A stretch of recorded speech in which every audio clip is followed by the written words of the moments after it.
Hello and welcome to the Yogscast. Today we're looking at the Necromancer class, a little spotlight on the abilities. This is Hannah's Necromancer actually. It's got a flesh beast here, and I'm actually in the middle of a quest to defend beehives from hungry bears that are attacking these bee boxes. Sorry about that. I wanted to sort of just show off the abilities of this class. So we're going to look at these, all of the classes in these little sort of spotlighty videos, show off the skills. So this is a unique Necro class ability, which is to turn into this evil Necro form, and it kind of builds up gradually through people dying around you, or you know, sort of allies and enemies also dying, and you get sort of a fear and a couple of sort of attacks. So it's quite cool. Death Shroud. So there's a veteran horrible mob here, which is probably just gonna absolutely destroy me, but I'm going to try and attack it anyway. I've got my pet, which always accompanies you, and this sort of is the heal, the Necromancer heal. It is beautiful. It's a weird one. It's actually summon pet, and then when you sacrifice the pet, it heals you. I actually just failed the beehives quest because I wasn't really paying attention, and all these bears just got all the honey and they're off to the woods now. But they're still hungry. Surely they should be, you know, sated bears because they've eaten all the honey. Happy bears. Yeah, and they just vanish into like cliff face. Don't worry about that. That's where bears live, in the cliff. So, I'm currently holding a war horn and an axe.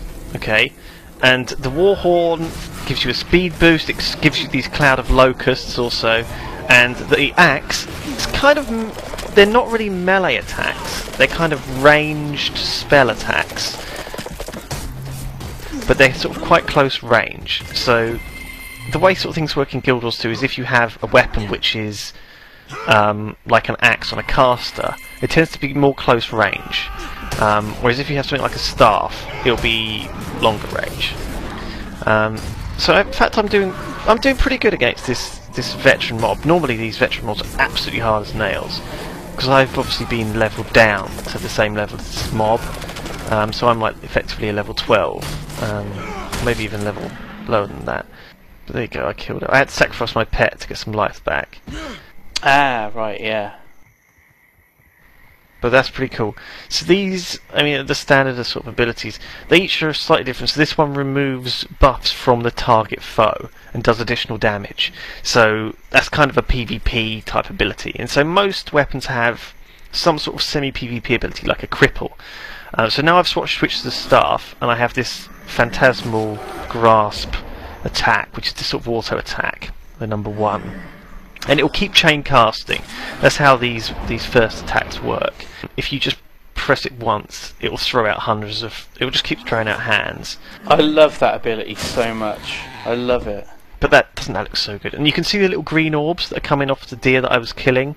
They are the things that power up my ultimate. Okay? So the other things that Necros have, each class has kind of ability. I'm not going to touch the owl, or else Hannah would just go mad. There's a boss down in a giant fish boss down there, by the way. I'm not going to go near that either.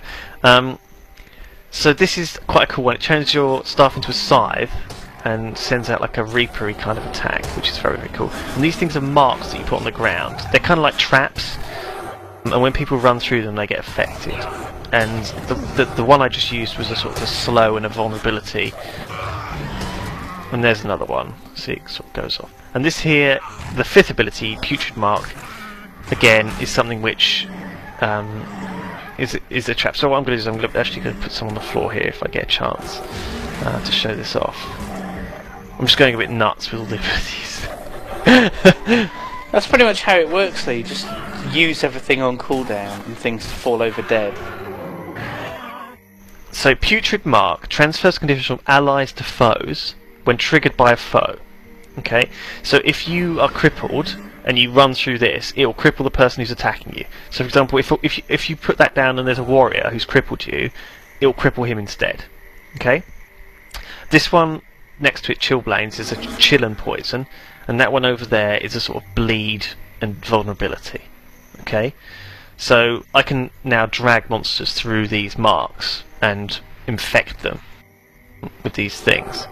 But obviously they all look the same, so the person doesn't know which one they're going to run through if it's on the ground. So there's nothing that distinguishes it. as a particular kind of trap. And I love the way your staff turns into a scythe when you cast. I think it helps that the trap thing is green, and like the glyph you're laying on the ground is also green. Does that help camouflage it? It's pretty cool. So I'm trying to lure someone over these traps, but they're having none of it. They're just not interested. I've got some stags over here, so they might work better. There you go, let's throw one over there. So there you go. So that one was the chillblains, that one was the disease, and now my pet's getting involved. But look how much damage that did, like, pretty quickly. You know, just through running through those traps. They got, like, owned totally. It's just a deer, though, isn't it? I mean, it's like a level 9 stag. It wasn't like a critter or anything. it's like Bambi. You just owned Bambi, and you're so proud of yourself. So the first 4 are sort of wells, and I've actually got a well on key 7. But I can also, but the next sort of 4 are different kinds of minions that you can summon, and obviously you can add these.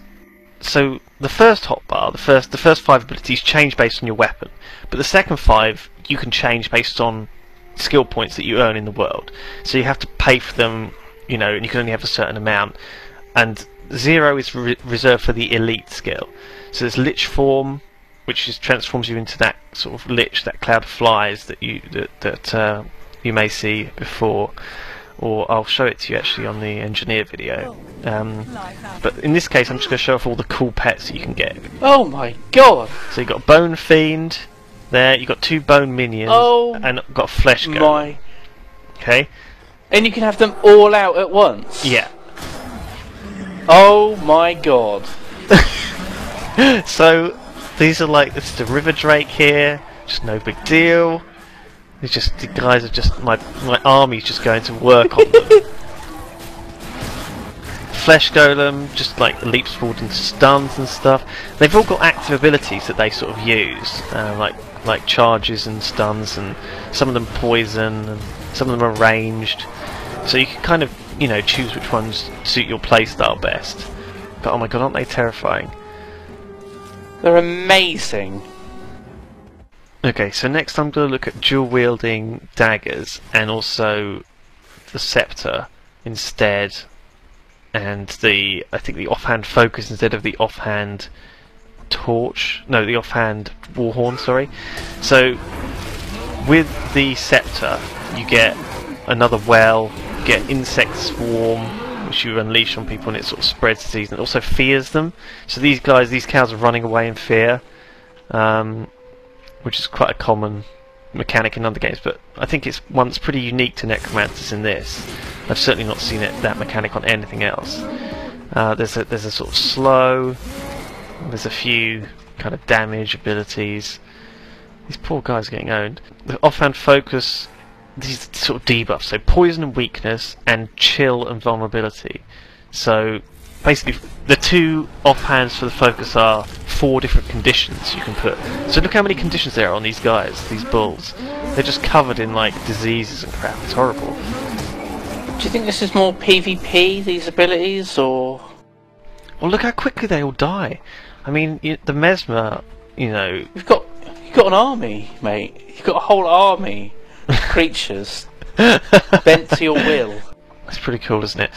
So the other one is the daggers, which is actually sort of more melee based, but also life drainy based. So I actually have to get up a lot closer and life tap. I've also got another different mark, and I also found that if I actually use these abilities from my pets, they can actually like do things like explode at my will, or charge the bull. So I can actually, and they'll knock down stuff like this. So they do actually have active abilities on the pets as well on cooldown. So I've got various marks that look slow or cause disease or cause bleeds. And this one is Unholy Feast that damages nearby foes, so it's like a player-based area of effect spell. That guy's going nuts over there. Just gotta suck his blood out. He's dead.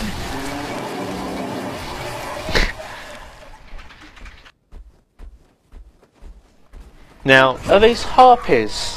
Ah. yeah, I didn't find them as difficult as I expected, but they are hitting me pretty hard, as you can see. Because I'm wearing light armor as a necromancer, so I'm not really designed to get up in the action if I can avoid it. So daggers are certainly. That's why you get these life taps as daggers. So it is a playstyle that works, but it's definitely harder. Well, it makes sense that if you're in a position where you'll take more damage, that you have life-draining abilities. So, and you can always shift to this other form as well. God. Yeah. Which does a pretty good amount of damage. So there you go. Let's look at the necromancer. What do you think, man? You impressed? The pets just really just make it. Eh?